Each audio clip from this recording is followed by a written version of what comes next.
Dear student, আজকে আমি তোমাদের সামনে উপস্থিত হয়েছি বিজ্ঞানের একটি গুরুত্বপূর্ণ টপিকস পড়ানোর জন্য।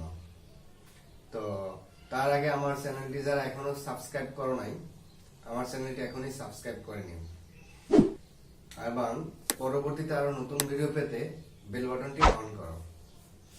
ওকে, চলো আমরা আজকে কি পড়বো সেটা একটু দেখে নিই। তো আমরা পড়বো হচ্ছে ব্যাপন, এরপরে পড়বো ব্যাপনের গুরুত্ব, অভিস্রবণ, অভিস্রবণের গুরুত্ব, প্রচ্ছেদন, প্রচ্ছেদনের গুরুত্ব, উদ্ভিদের পানি শোষণ, তারপর উদ্ভিদের খনিজ লবণ শোষণ, তারপর হচ্ছে উদ্ভিদের দেহে পরিবহন, তারপর ইমবাইবিশন। তো এই টোটাল 11টা টপিকস আমরা আজকে এখন পড়ব।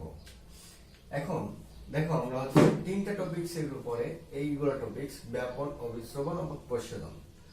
তো আমরা এক এক করে শুরু করি। চলো, ব্যাপন কাকে বলে? তো আমরা জানি যে পদার্থের অণু ক্ষুদ্র ক্ষুদ্র অণু দ্বারা গঠিত, যে কোনো পদার্থ। ওকে, এই যে ক্ষুদ্র ক্ষুদ্র অণু দ্বারা গঠিত, তাহলে এই যে ক্ষুদ্র ক্ষুদ্র অণু দ্বারা গঠিত পদার্থের যে কোনো পদার্থ, এই অণুগুলো কি করে? গ্যাসীয় পদার্থে খুব হালকা করে থাকে, আর কঠিন পদার্থে ঘন ঘন অবস্থান করে, খুব কাছাকাছি অবস্থান করে। গ্যাসীয় পদার্থে দূরে থাকে, তরল পদার্থে গ্যাসীয় এবং কঠিন পদার্থের থেকে একটু দূরে থাকে, কঠিন পদার্থ থেকে, আর গ্যাসীয় পদার্থ থেকে একটু কাছে থাকে। তো ধর আমার একটা পদার্থ আছে এখানে, এই পদার্থটা, এই অণুগুলো, এখানে অণুগুলো খুব কাছাকাছি এবং ঘন আছে, আর এখানে অণুগুলো দূরে দূরে আছে এবং এখানে ঘনত্ব কম। এই অণুগুলোর ঘনত্ব কি? কম। এখন এই অণুগুলো চলাচলের ফলে, এই যে এখানে অণুগুলো চলাচলের ফলে এখানে একটা চাপের সৃষ্টি হবে, আর এখানে অণুগুলো চলাচলের ফলে এখানে একটা চাপের সৃষ্টি হবে। তো এই অণুগুলো চলাচলের ফলে একটা চাপের সৃষ্টি হবে, মানে অণুগুলো একটা গতিশক্তি প্রাপ্ত হবে, আর গতিশক্তি প্রাপ্ত হলে একটা চাপের সৃষ্টি হয়। তাহলে এখানে চাপ বেশি হবে, এখানে চাপ কি হবে? কম হবে। তার মানে আমরা ব্যাপনের সংজ্ঞাটা এভাবে দিতে পারি যে পদার্থের বা যে কোনো পদার্থের দ্রাবক অণুগুলো অধিক ঘনত্বের স্থান থেকে কম ঘনত্বের স্থানের দিকে সমভাবে এবং স্বতঃস্ফূর্তভাবে ব্যাপিত হওয়ার প্রক্রিয়াকে ব্যাপন বলে। তো আমি যদি আবার সংজ্ঞাটা বলি, যে প্রক্রিয়ায় দ্রাবক পদার্থের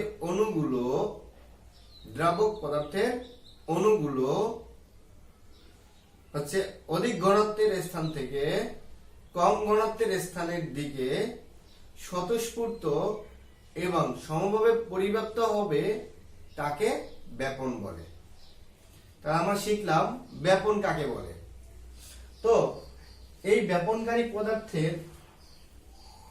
পদার্থের অণুগুলো চলাচলের ফলে গতিশক্তি প্রাপ্ত হয়, আর এই গতিশক্তির প্রাপ্তের ফলে, গতিশক্তির প্রভাবে যে চাপের সৃষ্টি হয় তাকে বলা হয় ব্যাপন চাপ। কি বলছি বলতো? যে পদার্থের অণুগুলো চলাচলের ফলে গতিশক্তি প্রাপ্ত হয়, এই গতিশক্তির প্রভাবে পদার্থের অণুগুলো একটা চাপের সৃষ্টি করে, একে ব্যাপন চাপ বলে। যার ফলে অণুগুলো অধিক ঘনত্বের স্থান থেকে কম ঘনত্বের দিকে ধাবিত হয়। তাহলে অধিক ঘনত্বের স্থান থেকে কম ঘনত্বের দিকে ধাবিত হয় কেন? ব্যাপন চাপের কারণে। ওকে, ক্লিয়ার? তো আমরা হচ্ছে ব্যাপন শিখলাম। তো ব্যাপন শেখার পরে আমরা শিখব যে ব্যাপনের গুরুত্ব। তাহলে ব্যাপনের গুরুত্বটা আসলে কি? দেখো, বিভিন্ন শারীরবৃত্তীয় প্রক্রিয়া, উদ্ভিদ এবং জীবে বিভিন্ন শারীরবৃত্তীয় প্রক্রিয়া এই ব্যাপনের মাধ্যমে কিন্তু ঘটে থাকে। তাহলে আমরা এখন দেখব ব্যাপনের গুরুত্ব। তো হচ্ছে ব্যাপনের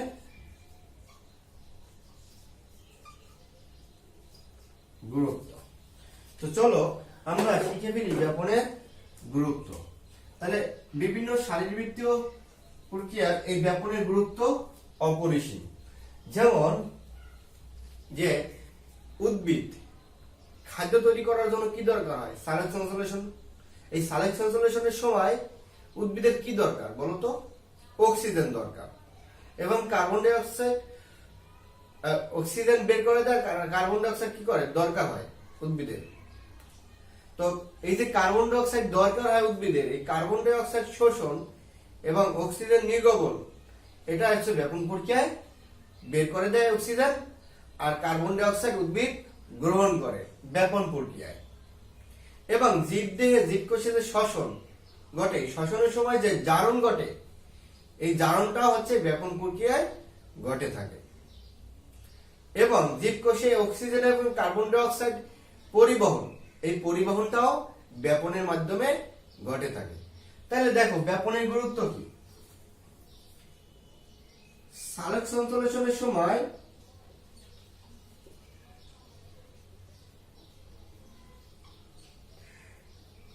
সালোক সংশ্লেষণের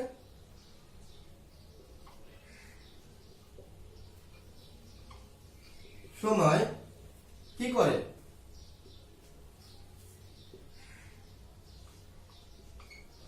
অক্সিজেন নির্গমন করে। 2 নম্বরে কার্বন ডাই অক্সাইড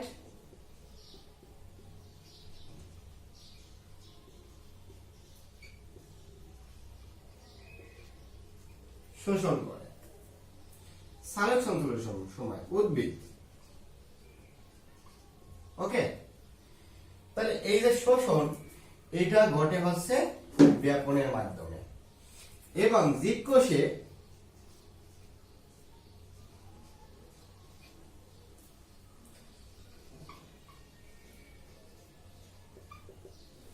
শ্বসনের সময়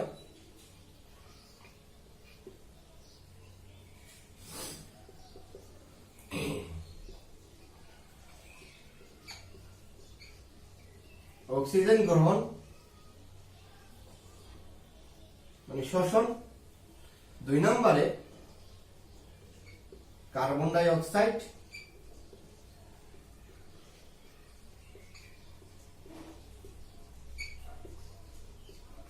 নির্গমন। তাহলে এই যে দুইটা উদ্ভিদ এবং জীবকোষে যে ব্যাপনের যে গুরুত্বটা আমি সব শর্টকাটে লিখে দিলাম, এই যে এইগুলো হচ্ছে তোমরা একটু ভালো করে আর বই থেকে গুছিয়ে একটু লিখে দিবা। এগুলো একটু অ্যাড করতে পারো বইয়ের সাথে, বইয়ে গুরুত্বটা লেখা আছে সুন্দর করে, তো এগুলো তোমরা হচ্ছে অ্যাড করতে পারো। তাই উদ্ভিদের সালোক সংশ্লেষণের সময় অক্সিজেন নির্গমন এবং কার্বন ডাই অক্সাইড, দেখো জীবকোষে যে অক্সিজেনটা গ্রহণ, এই অক্সিজেনটা কেন গ্রহণ করে? জীবকোষে যে গ্লুকোজ, খাদ্য গ্রহণের পর যে আমরা গ্লুকোজ, এই গ্লুকোজটা দেখো এই গ্লুকোজ জারণের জন্য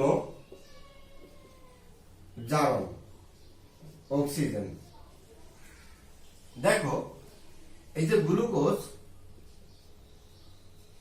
এই গ্লুকোজ জারণ মানে কি? তার আগে একটু বলে দেই জারণটা কোনো হচ্ছে ক্লাস 9-এ পড়বো, আমি একটু এখানেই বলে দেই জারণটা কি। জারণ হচ্ছে কোন পদার্থের সাথে ঋণাত্মক মৌল সংযোজন অথবা কোন পদার্থ থেকে ধনাত্মক মৌলের অপসারণ। তাহলে দেখো গ্লুকোজের সাথে অক্সিজেনের জারণ মানে অক্সিজেন হচ্ছে ঋণাত্মক পরমাণু মৌল অণু, এটা সংযোজন। এখন আমরা জানি যে শ্বসনের সময় অক্সিজেন সংযোজন হয়, তাহলে এটা এক প্রকার শ্বসন, গ্লুকোজ জারণ। তাহলে শ্বসনের সময় গ্লুকোজ জারণের জন্য অক্সিজেনের যে দরকার হয়, এই অক্সিজেনটা যে গ্রহণ করছে জীবকোষ, তাই এই অক্সিজেনটা গ্রহণ মানে কি হচ্ছে জারণ। এই জারণটা হয় ব্যাপন প্রক্রিয়ায়। তাহলে গ্লুকোজের জারণ,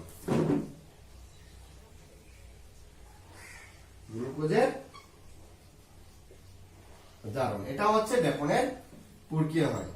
তাহলে হচ্ছে যে বলতে পারি হচ্ছে এটা হচ্ছে জারণ, ওকে। তাহলে গ্লুকোজের জারণটা কিভাবে ঘটে একটু দেখো। তাহলে গ্লুকোজ জারিত হয়ে কি হয় বলতো? গ্লুকোজ জারিত হয়ে কার্বন ডাই অক্সাইড হয়। এই কার্বন ডাই অক্সাইডই উদ্ভিদ কি করে? গ্রহণ করে আমাদের কাছ থেকে। আর কি হয়? পানি হয়। এই পানিটা আমাদের শরীরের জন্য দরকার হয়। তাহলে দেখো, গ্লুকোজ জারিত হয়, কার্বন ডাই অক্সাইড এবং পানি হয়েছে। এখন কয় অণু কার্বন ডাই অক্সাইড হবে, কয় অণু পানি হবে? দেখো এখানে কয়টা কার্বন আছে বলতো? তার আগে দেখো একটু যে এখানে হাইড্রোজেন আছে কয়টা? 12টা। এই জন্য আমাকে এখানে কয়টা দরকার? 6 গুণে 12। ওকে, 6 অণু পানি। এখন 6 গুণে 12, এই 6টা এখানে আছে অক্সিজেন 6টা, আর এখানে কয়টা? দেখো কয়টা দরকার হবে? দেখো এখানে 3 গুণে 6, আমি যদি এই 6 আর এখানে যদি 6টা অক্সিজেন, এই দেখো এখানে 6টা অক্সিজেন, তাহলে এখানে 6 12 18, তাহলে আমি এখানে কত দিব বলো তো? 6 দিব। কেন 6 দিব? কারণ হচ্ছে এই 6 অণু অক্সিজেনের সাথে গ্লুকোজ জারিত হয়, 6 অণু কার্বন ডাই অক্সাইড হয়, 6 অণু পানি হয়। তো এখন আমরা শিখব হচ্ছে অবিশ্রবণ। তো অবিশ্রবণ শেখার আগে আমাদের যে জিনিসটা আগে শিখতে হবে, তাহলে ব্যাপনের গুরুত্বটা আমরা শিখলাম। অবিশ্রবণটা কি জিনিস? অবিশ্রবণ এক বিশেষ ধরনের ব্যাপন। কিভাবে? আমরা এখন অবিশ্রবণ শিখে নিব। তো আমরা একটু মুছে ফেলি।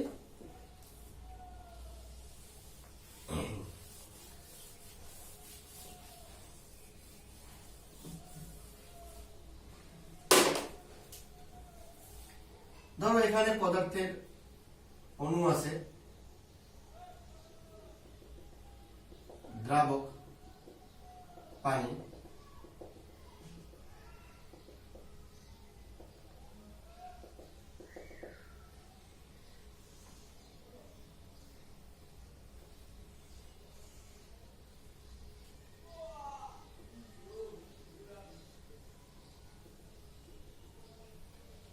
এখানে কিসমিস আমি রেখে দিলাম।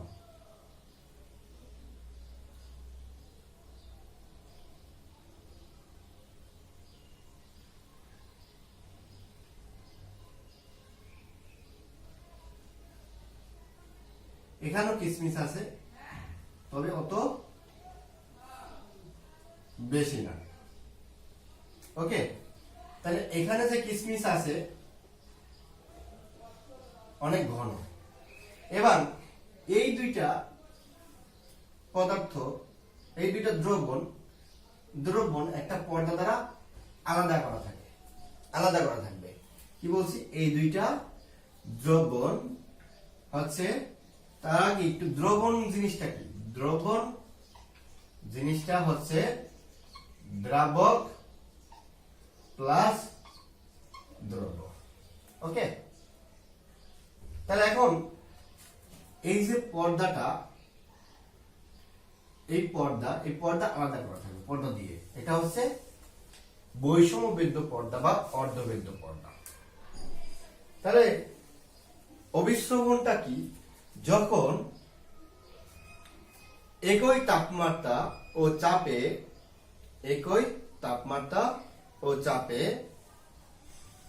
একই দ্রাবক বিশিষ্ট দুটি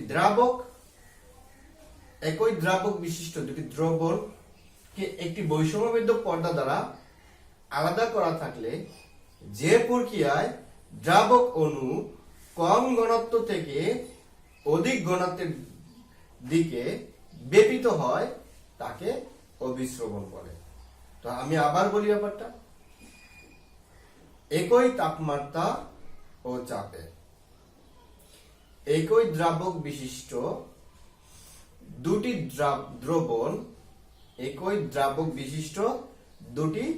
দ্রবণ একটি বৈষম্যবেদ্য পর্দা দিয়ে আলাদা করা থাকলে যে প্রক্রিয়ায় দ্রাবক অণু কম ঘনত্বের স্থান থেকে অধিক ঘনত্বের দিকে বেপিত হয় তাকে অভিস্রবণ বলে। তাহলে দেখো একই দ্রাবক বিশিষ্ট কিভাবে, এখানে কিসমিস আছে, এখানেও কিসমিস আছে, বাট কিসমিসের ভিতরে আমি পানি দিছি, এখানেও পানি। এই যে দ্রাবক কি, দ্রাবক হচ্ছে পানি, এখানে দ্রাবক হচ্ছে পানি আর দ্রব্য হচ্ছে কিসমিস। ওকে, তাহলে একই দ্রাবক, তাহলে শর্ত কি, একই দ্রাবক হতে হবে। ওকে, তাহলে একই দ্রাবক হইল। এরপর দ্রব্য আর দ্রাবক মিলে দ্রাবণ। তাহলে একই দ্রাবক বিশিষ্ট দুটি ভিন্ন ঘনত্বের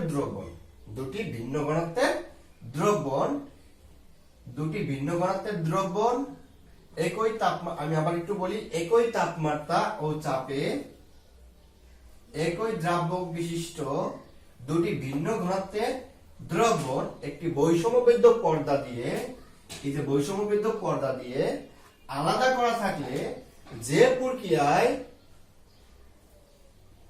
কম ঘনত্বের স্থান থেকে অধিক ঘনত্বের স্থানের দিকে দ্রাবক অণু ধাবিত হয় তাকে অভিস্রবণ বলে। তাহলে দেখো, তাহলে এখান থেকে এই যে পানির কণাগুলো কম ঘনত্ব থেকে অধিক ঘনত্বের দিকে ধাবিত হবে, পানির কণাগুলো, এবং এই পর্দা দিয়ে ধাবিত হবে। ওকে, ব্যাপারটা বোঝা গেছে? তাহলে এখন এই যে বৈষম্যবদ্ধ পর্দা, এই যে পর্দা দ্বারা আবৃত করা থাকে, পর্দা আবার তিন প্রকার। একটা হচ্ছে বেদ্য পর্দা, দুই নাম্বার হচ্ছে অর্ধবেদ্য পর্দা,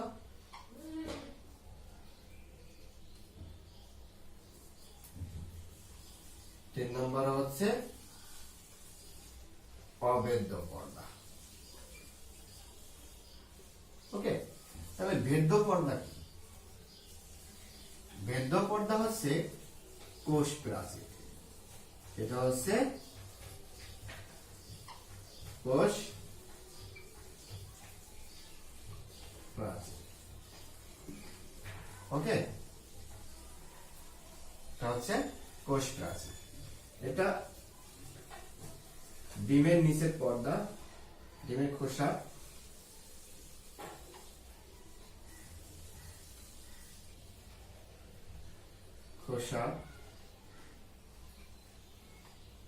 নিচে যে সাদা পর্দাটা থাকে, সাদা পর্দা, ঠিক আছে। এটা হচ্ছে অবেদ্য পর্দা, হচ্ছে পলিথিন কিটিনযুক্ত কোষ প্রাচীর, কিটিনযুক্ত কোষ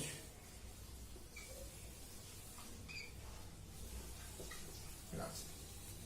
তাহলে এখন দেখো, তাহলে বেদ্য পর্দা কি?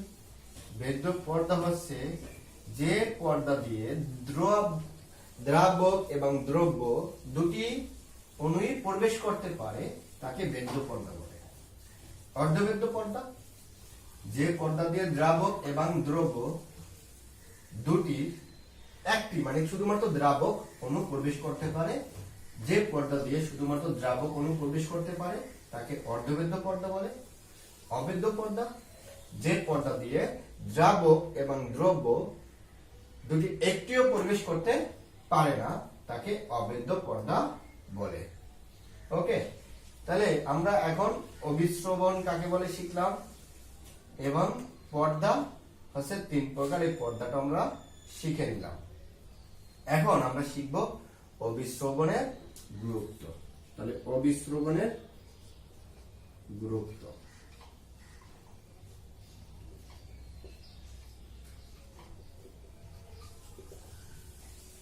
অভিস্রবণের গুরুত্ব দেখো। তাহলে অভিস্রবণের গুরুত্ব কি? জীবকোষে বিভিন্ন প্রক্রিয়া সচল রাখার জন্য, ঠিক আছে, অভিস্রবণের গুরুত্ব অপরিসীম। বিভিন্ন শারীরবৃত্তীয় প্রক্রিয়া সচল রাখার জন্য অভিস্রবণের গুরুত্ব অপরিসীম। এখন অভিস্রবণের কয়েকটা গুরুত্ব আমি এখন লিখে দিই। অভিস্রবণের মাধ্যমে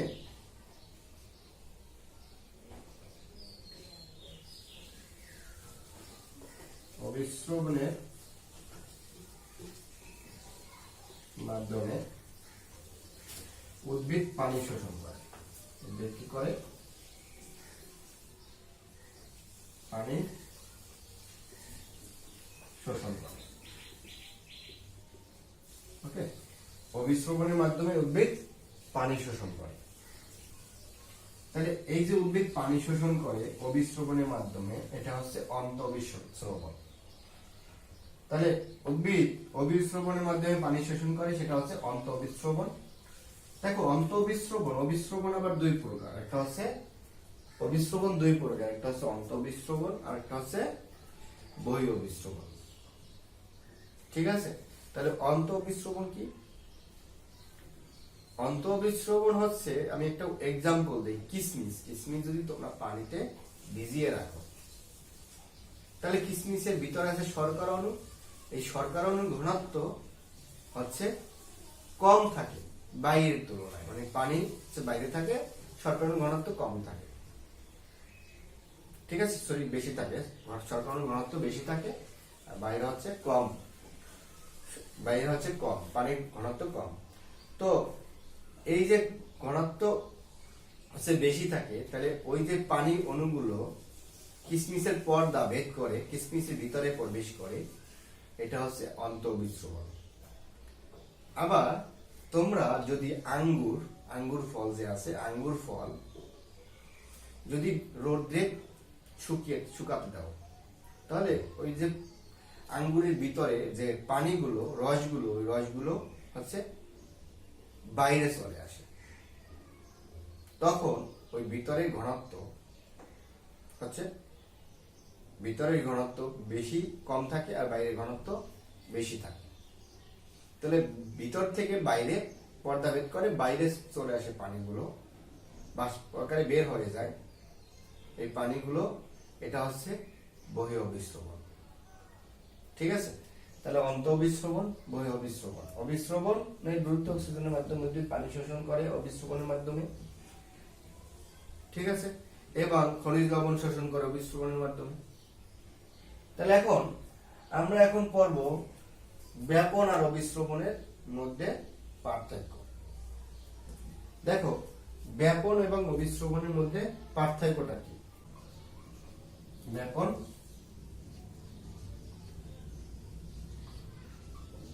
অবিশ্রবণ। ওকে, তাহলে এক নম্বরে কি হবে বলতো? এক নম্বর পার্থক্যটা কি?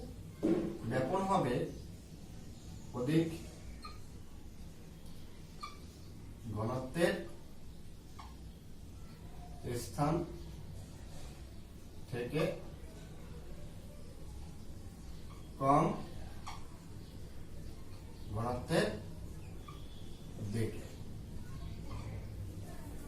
অবিশ্রবণ কম ঘনত্বের স্থান থেকে অধিক ঘনত্বের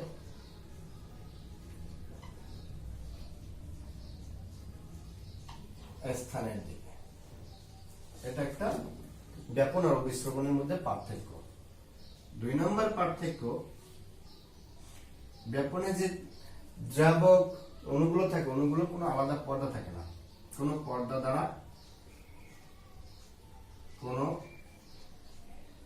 দ্বারা দ্রবণ দুটি পৃথক করা থাকে না। এখানে দুই নম্বরে পার্থক্য হচ্ছে, একটি বৈষম্য বেদ্য বা অর্ধবেদ্য পর্দা দ্বারা দ্রবণ দুটি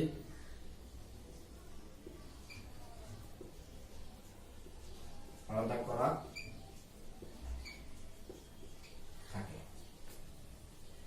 ওকে, তাহলে একটি বৈষম্যবেদ্য বা অর্ধবেদ্য পর্দা দ্বারা দ্রবণটি আলাদা করে থাকে।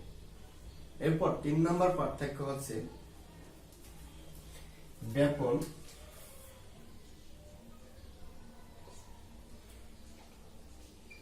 কঠিন তরল ও বায়বীয় যে কোনো পদার্থের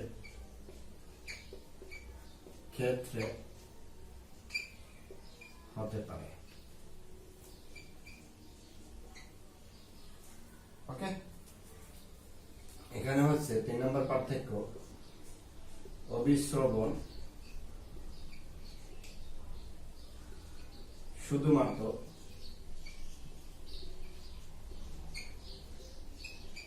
তরল পদার্থের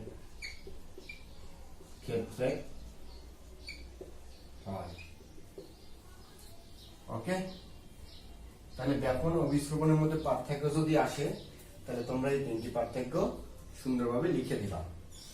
ওকে, তাহলে এখন আমরা শিখবো হচ্ছে প্রচ্ছেদন। প্রচ্ছেদন কি? উদ্ভিদ যে মূলরুমের সাহায্যে মাটি থেকে পানি শোষণ করে, এই যে পানি শোষণ করে, শোষিত পানির কিছু অংশ উদ্ভিদ তার খাদ্য তৈরির জন্য বা বিভিন্ন শারীরবৃত্তীয় কাজ করার জন্য ব্যবহার করে। এই ব্যবহার করার পর অতিরিক্ত যে পানি থাকে, এই পানি উদ্ভিদ বাষ্প আকারে বায়ুমণ্ডলে বের করে দেয়।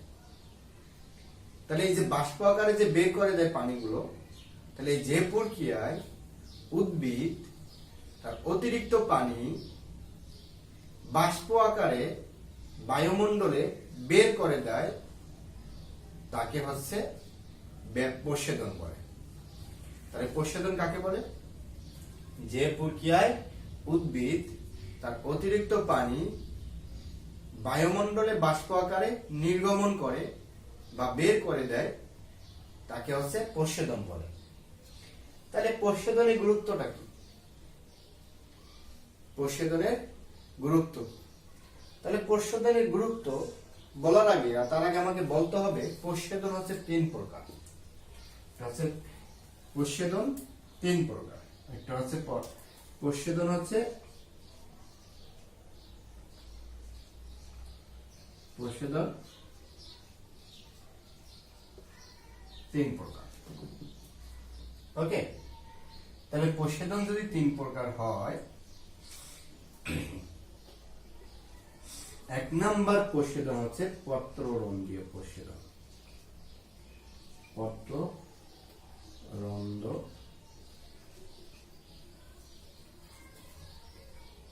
প্রচ্ছেদন।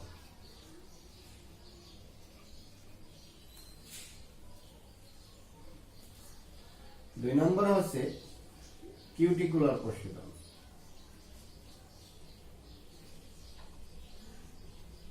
কিউটিকুলার প্রচ্ছেদন। 3 নম্বরে হচ্ছে লেন্টিকুলার প্রচ্ছেদন।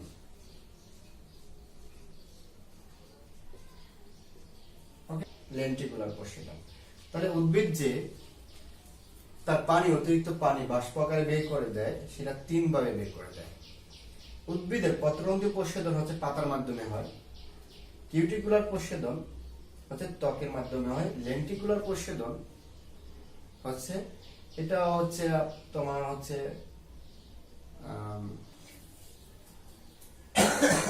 তাহলে পত্ররন্ধ্রীয় প্রচ্ছেদন, উদ্ভিদের পত্ররন্ধ্রীয় প্রচ্ছেদন 95 থেকে 100% এটার মাধ্যমে হয়, পত্ররন্ধ্রীয় প্রচ্ছেদনের মাধ্যমে হয়। 95% প্রচ্ছেদন হচ্ছে পত্ররন্ধ্রের মাধ্যমে হয়। এটার মাধ্যমে হয় 2 থেকে 3%। লেন্টিকুলার মাধ্যমে হয় 2 থেকে 3%। ঠিক আছে, তাহলে এখন আমরা প্রচ্ছেদনের গুরুত্ব। প্রচ্ছেদনের গুরুত্ব নেসেসারি এবিল। নেসেসারি এবিল কি? পানি উদ্ভিদের জন্য দরকার হয়, সেই পানি হচ্ছে আবার উদ্ভিদ বের করে দেয়। তাহলে পানি উদ্ভিদের জন্য দরকার হয়, পানি তো দরকার হলে তাহলে বের করে দেয় কেন? তাহলে উদ্ভিদের যদি পানি বের করে না দিত, অতিরিক্ত পানি, তাহলে উদ্ভিদ মারা যেত, ঠিকভাবে জৈবিক কার্যক্রম ঘটতো না। তো এই জন্য হচ্ছে প্রশোধনকে নেসেসারি ইভিল বলা হয়। ওকে, তাহলে প্রশোধনের গুরুত্ব, তো প্রশোধনের গুরুত্ব হচ্ছে উদ্ভিদ যে পানি বাষ্প আকারে বের করে দেয় প্রশোধনের মাধ্যমে, অতিরিক্ত পানি বের করে দেওয়ার ফলে উদ্ভিদ স্বাভাবিক কাজকর্ম সঠিকভাবে করতে পারতেছে। যদি উদ্ভিদ অতিরিক্ত পানি বাষ্প আকারে বের করে না দিতে পারত, তাহলে উদ্ভিদ মারা যেত। এরপর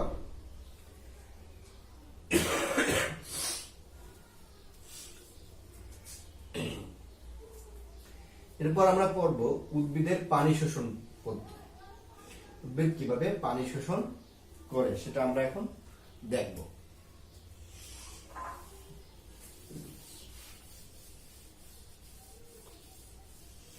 আর প্রশোধনের গুরুত্ব তোমরা বই থেকে পড়ে নিবা। তাহলে এটা হচ্ছে বায়োলজির পাঠ। তাহলে পানি শোষণ পদ্ধতিটা কি?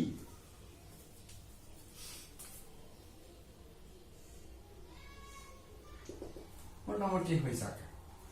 যাই হোক, আমি আঁকতে পারি না তো সুন্দর করে, তো মোটামুটি এঁকে নিলাম।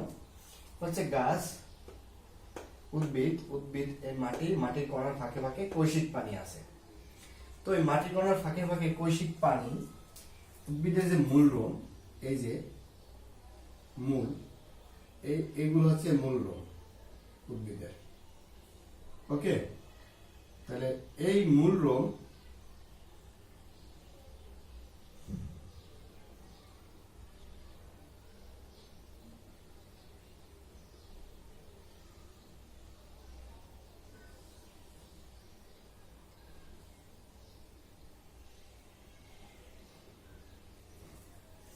তাহলে এই মূল রোমের কোষ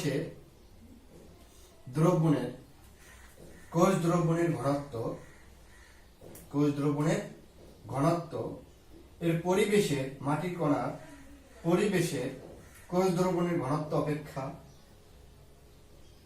বেশি। তো কোষ দ্রবণের ঘনত্ব অপেক্ষা বেশি থাকার কারণে অন্তঃবিস্রবণ প্রক্রিয়ায় বেশি কম ঘনত্ব থেকে বেশি ঘনত্বের দিকে এই মাটি কণার ফাঁকে যে পানি আছে, পানির ঘনত্ব কম, আর এখানে হচ্ছে এই ঘনত্বের কোষের এই যে ভিতরে কোষ দ্রবণের ঘনত্ব বেশি থাকার কারণে মাটির কণার ফাঁকের পানি প্রথমে এই মূল রোমের ভিতরে ইমবাইবেশন প্রক্রিয়ায় প্রবেশ করে। এরপরে এখানে মূল রোমে কোষের দ্রবণের ঘনত্ব এর পরিবেশের কোষের দ্রবণের ঘনত্ব অপেক্ষা বেশি থাকার কারণে এই অন্তঃবিস্রবণ প্রক্রিয়ায় মূলরূপে এই পানি প্রবেশ করে এবং এর বাইরে কোষরসের ঘনত্ব এই উদ্ভিদের সারা দেহের কোষরসের ঘনত্ব অপেক্ষা, এই যে মূলের কোষরসের ঘনত্ব অপেক্ষা বেশি কম, কোষরসের ঘনত্ব বেশি।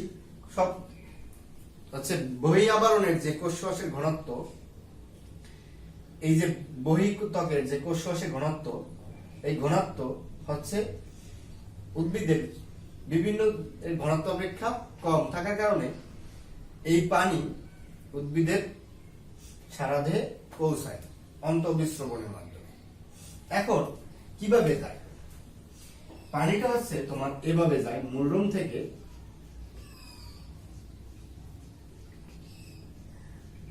মূল ত্বকে প্রবেশ করে। তাহলে এই মূল ত্বকে প্রবেশ করে মূলরোম থেকে মূল ত্বকে, তারপর হচ্ছে কর্টেক্স, তারপর হচ্ছে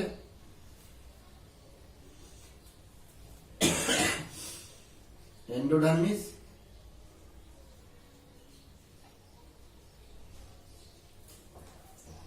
তারপর হচ্ছে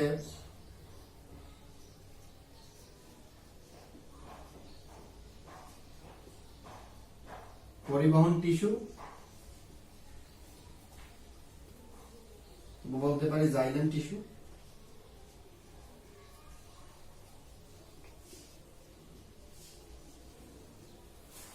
জাইলেম টিস্যু থেকে হলো সারা দেহ। তাহলে এভাবে হচ্ছে পানি হচ্ছে উদ্ভিদে প্রবেশ করে। মূলরোম থেকে মূলত্বকে পানি যায়, তারপর সেখানে কর্টেক্স থেকে এন্ডোডার্মিস থেকে জাইলেম টিস্যু থেকে সারা দেহ। ওকে, তাহলে এইভাবে হচ্ছে উদ্ভিদ পানি শোষণ করে। এখন উদ্ভিদের খনিজ লবণ শোষণ। উদ্ভিদ খনিজ লবণ কিভাবে শোষণ করে? উদ্ভিদ খনিজ লবণ শোষণ করে, পানিতে দ্রবীভূত যে খনিজ লবণ থাকে এই খনিজ লবণ গুলো উদ্ভিদ আয়ন হিসাবে শোষণ করে। তাহলে উদ্ভিদের খনিজ লবণ শোষণ প্রক্রিয়া হচ্ছে দুটা। উদ্ভিদের খনিজ লবণ শোষণ প্রক্রিয়া হচ্ছে দুটা। উদ্ভিদ খনিজ লবণ শোষণ করে খনিজ লবণ শোষণ পদ্ধতি এক নম্বর হচ্ছে সক্রিয় শোষণ,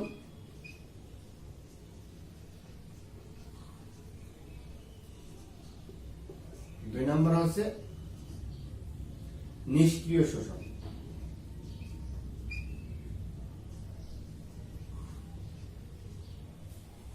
সক্রিয় শোষণ, নিষ্ক্রিয় শোষণ।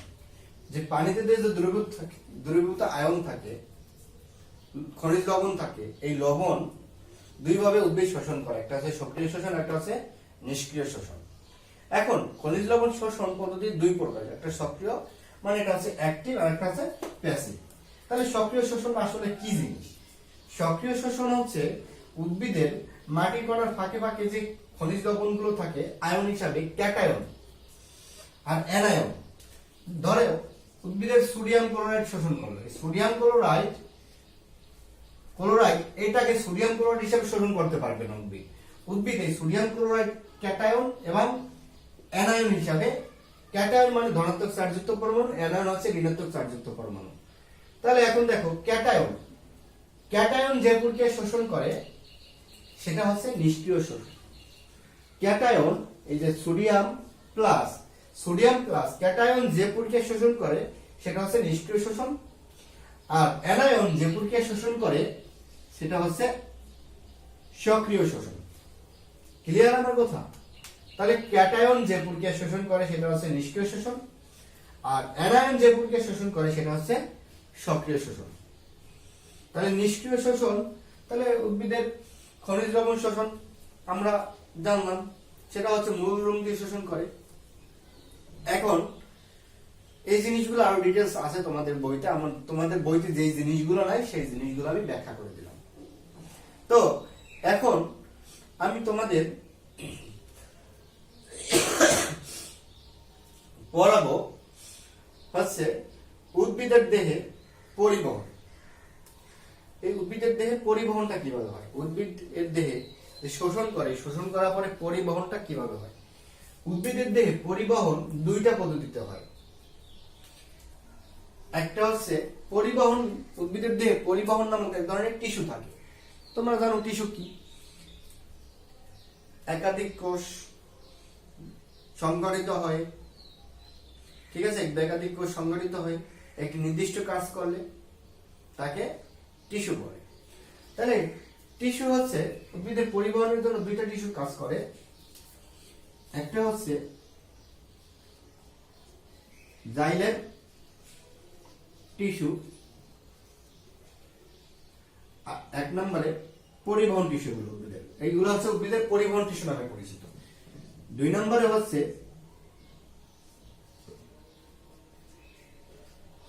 Phloem tissue. ওকে, তাহলে একটা জাইলেম টিস্যু, একটা হচ্ছে ফ্লোয়েম টিস্যু। তাহলে জাইলেম টিস্যুটার কাজ কি? জাইলেম টিস্যু হচ্ছে ঊর্ধ্বমুখী পরিবহন ঘটায়। কি ঘটায়? ঊর্ধ্বমুখী পরিবহন। যেমন এই উদ্ভিদ যে মূলরোমের সাহায্যে পানি শোষণ করে, এই শোষিত পানি উদ্ভিদের মূলরোম থেকে পাতা পর্যন্ত পরিবহন করা হচ্ছে জাইলাম টিস্যু। কি বলছি? উদ্ভিদের দেহের মূলরোম থেকে যে মাটি থেকে যে পানি শোষণ করে মূলরোম দ্বারা, এই শোষিত পানি জাইলাম টিস্যু দ্বারা উদ্ভিদের সারা দেহ এবং পাতায় পৌঁছায় দেয়। ওকে, এটা হচ্ছে জাইলাম টিস্যু কাজ। ফ্লোয়েম টিস্যু কি করে? ফ্লোয়েম টিস্যু হচ্ছে উভমুখী কাজ করে। উভমুখী মানে হচ্ছে নিম্নমুখী এবং ঊর্ধ্বমুখী দুইটাই করে। ঠিক আছে, তাহলে ফ্লোয়েম কি করে? ফ্লোয়েম হচ্ছে পাতায় তৈরি খাদ্য, পাতায় তৈরি খাদ্য, এই খাদ্য উদ্ভিদের সারা দিয়ে পৌঁছাই দেওয়া হচ্ছে ফ্লোয়েম টিস্যু। কি বললাম? পাতায় তৈরি খাদ্য উদ্ভিদের সারা দেহে পৌঁছে দেয় কে? Phloem tissue. ওকে, তাহলে তোমরা হচ্ছে জানলা উদ্ভিদের পরিবহন পদ্ধতি, উদ্ভিদের দেহে কিভাবে পরিবহন হয়। তো আপাতত এতটুকু তোমরা সীমাবদ্ধ থাকো, ভবিষ্যতে আরো জানবা যখন উপরে ক্লাসে উঠবা। এরপরে আমরা শিখবো ইমবাইবেশন। ইমবাইবেশন জিনিসটা আবার কি? ইমবাইবেশন কি জিনিস?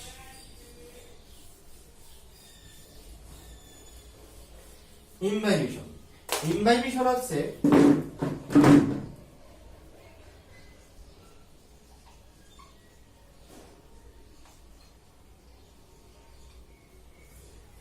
কলয়েডধর্মী পদার্থ। কলয়েডধর্মী পদার্থ যে প্রক্রিয়ায় পানি শোষণ করে তাকে ইমবাইবেশন বলে। কি বলছি? কলয়েডধর্মী। এখন আসো কলয়েডধর্মী আসলে কি? কলয়েডধর্মী, কলয়েড জাতীয় পদার্থ। কলয়েড জাতীয় পদার্থ কি? কলয়েড জাতীয় পদার্থ